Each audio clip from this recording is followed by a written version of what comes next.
Hi guys, welcome back to Jess Creates. Today I have a video and this is my first creative video for the Something Inspirational team, and this creative team is based in the Crafty Channel Surf Facebook group, so I will leave a link in the description below to that group and you should go check it out because it's a great place to share YouTube videos and find new YouTubers and just get loads of inspiration really. So each month we are going to tackle one challenge each.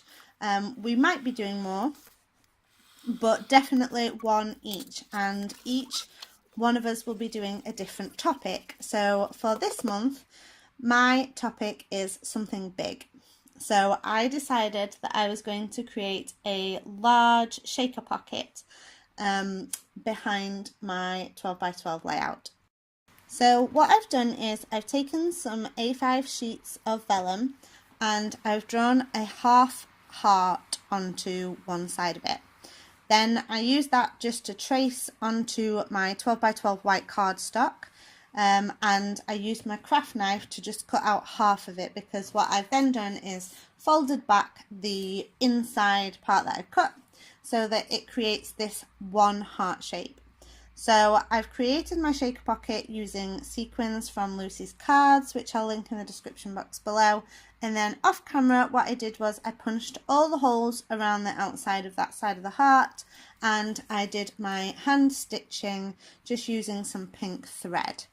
So I've sealed all my sequins in between two sheets of vellum and they just sit behind the heart. I tried to seal them along the edge of the heart just so I didn't lose too many sequins that weren't going to be seen.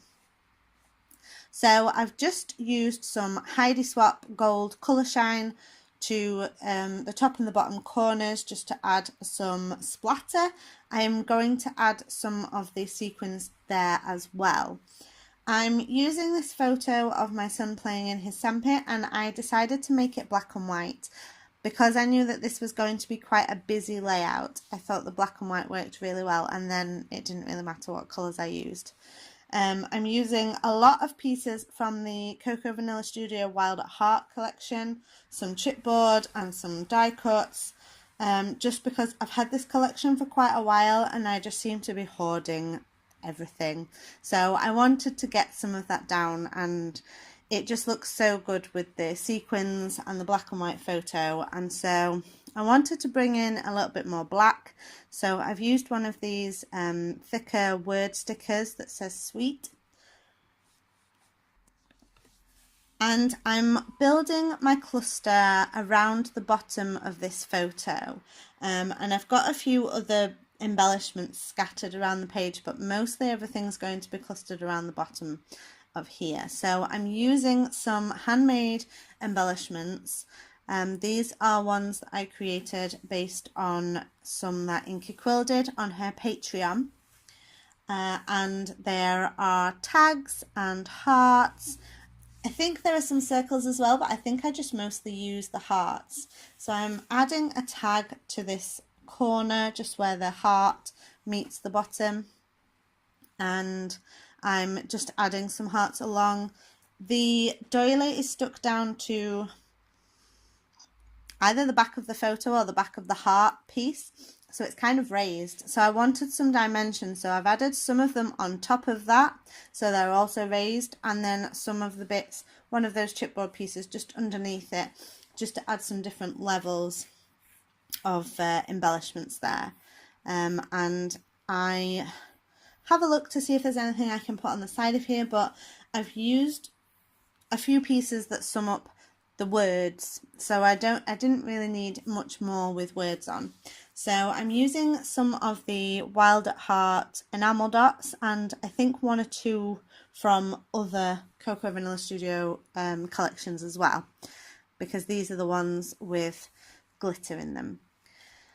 So then I just get out my PVA glue, and this is just cheap PVA glue, and I'm using some of these sequins. These ones are called Peach Snaps, and the blue ones that I used were called Peacock, I think. So I'll leave a link to Lucy's cards at the bottom because her sequin mixes are just fantastic.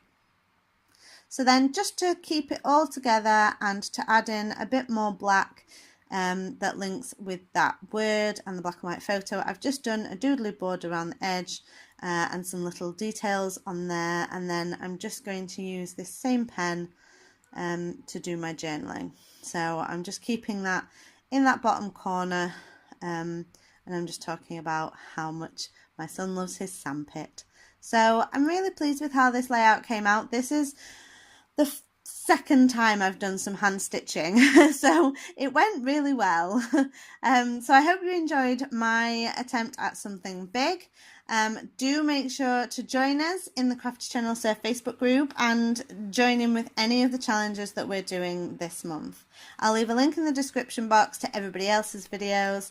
Have a great day. Thanks for watching.